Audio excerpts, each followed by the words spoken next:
Hello everyone. Welcome at Learnology, your study guide by me Sarita. जहां हम आज start करेंगे class 11 biology unit 1 diversity in the living world. तो चलिए with full of energy आज की क्लास स्टार्ट करते हैं। सो स्टूडेंट्स, अक्सर हम जब भी अपनी एनसीईआरटी ओपन करते हैं हम सीधा चैप्टर पे ही आ जाते हैं। मीन्स हम सीधा चैप्टर 1 से ही स्टार्ट करते हैं। बट अगर आप अपनी एनसीईआरटी देखेंगे तो वहां चैप्टर से पहले वो चैप्टर किस यूनिट में आ रहा है उसके बारे में एक छोटा सा इंट्रो दिया हुआ है, और साथ ही हर एक यूनिट के साथ इंट्रो देने के साथ साथ एक साइंटिस्ट के बारे में भी बताया गया है। तो ये ऐसे ही नहीं दिया है, इसका भी कुछ पर्पस है एनसीईआरटी में देने का, और ये आपको पता होना चाहिए। क्लियर? तो सबसे पहले हम ये जो इंट्रो है इसमें क्या क्या बातें मेन है, क्या जानना जरूरी है, इसको हम समझ लेते हैं। इसमें ज्यादा समय नहीं लगेगा। तो इस यूनिट में जो चैप्टर्स हैं वो कौन कौन से हैं? सबसे पहले द लिविंग वर्ल्ड, हम इस लिविंग वर्ल्ड के बारे में जानेंगे, डाइवर्सिटी के बारे में जानेंगे, फिर इस डाइवर्सिटी को कैसे क्लासिफाई किया गया है वो हम पढ़ेंगे चैप्टर 2 बायोलॉजिकल क्लासिफिकेशन में। और जो ये क्लासिफिकेशन है इसे डिफरेंट किंगडम्स में किया गया है, जिसमें प्लांट किंगडम और एनिमल किंगडम को लेकर के सेपरेट से चैप्टर दिया हुआ है, चैप्टर 3 एंड 4।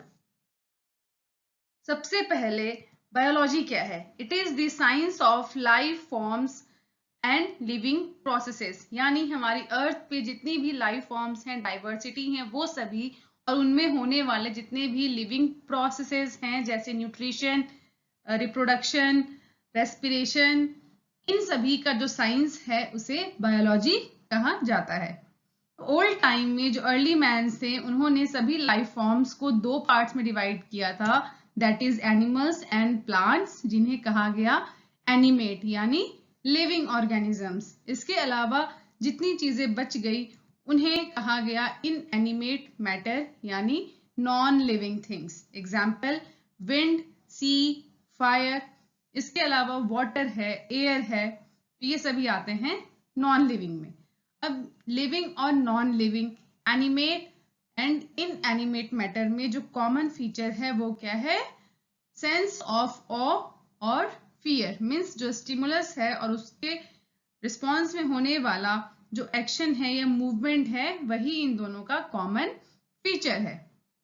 अब जो डिस्क्रिप्टिव स्टडी है सभी लिविंग ऑर्गेनिजम्स की वो काफी लंबे टाइम के बाद स्टार्ट होता है, और उसमें भी जो ह्यूमन बीइंग है उनकी जो स्टडी है उसे कहा जाता है एंथ्रोपोसेंट्रिक यानी स्टडी ऑफ ह्यूमन बीइंग। तो एंथ्रोपोसेंट्रिक का मतलब क्या है? यहाँ जो सेंट्रिक वर्ड आप देख रहे हैं इसका मतलब क्या है कि जितनी भी लाइफ फॉर्म्स हैं उन सभी को साइड में रख करके ह्यूमन बीइंग को as centre of all creation माना गया। इसी को कहते हैं एंथ्रोपोसेंट्रिक। अब हम जानते हैं कि जो हमारी अर्थ है उस पे बहुत सारी क्या है? डाइवर्सिटी है, और ये डाइवर्सिटी इतनी ज्यादा है कि अगर हम एक एक करके सभी को स्टडी करने लग गए तो हमारा जो एक जीवन है, जो एक लाइफ है, वो इनफ नहीं है सबको स्टडी करने के लिए। So we require a systematic study. So हमें एक सिस्टमेटिक वे की जरूरत है, एक सिस्टमेटिक तरीके की जरूरत है इन सभी को स्टडी करने के लिए और सभी को आपस में कंपेयर करने के लिए भी। So it include certain steps, that is first हम आइडेंटिफिकेशन करेंगे, फिर उनका नॉमेनक्लेचर करेंगे, उनको नेम देंगे, एंड देन उन्हें क्लासिफाई करेंगे। तो ये सभी चीजें हम आगे अपने अपकमिंग चैप्टर्स में डिटेल में समझेंगे।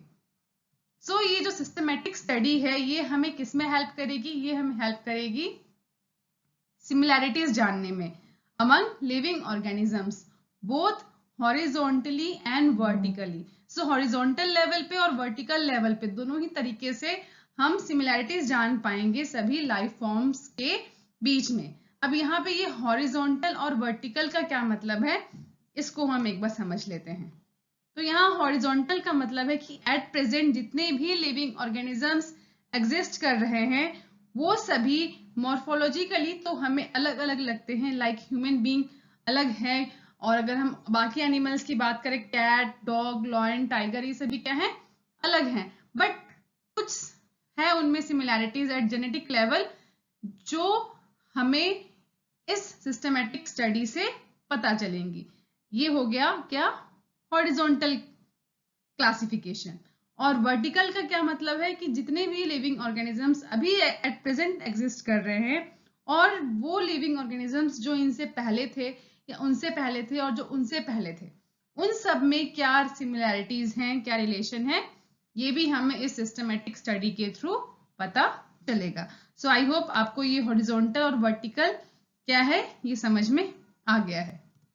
सो in the chapter of this unit we will study classification of animals and plants from a taxonomist perspective। एक taxonomist के नजरिए से क्लासिफिकेशन क्या होता है वो हम इस यूनिट में समझेंगे।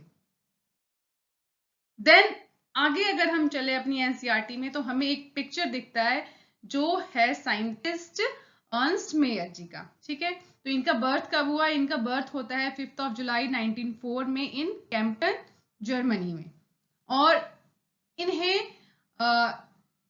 और क्या कहा जाता है, the Darwin of 20th century.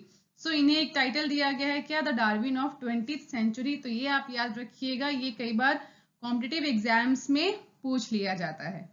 इसके अलावा यहाँ जो हमें समझने वाली और जानने वाली बात है, नेक्स्ट पॉइंट क्या है, he pioneered the currently accepted definition of a biological species. So at present हम जो डेफिनेशन जानते हैं बायोलॉजिकल स्पीशीज की, वो किन्होंने दिया था, अर्नस्ट मेयर ने, ठीक है।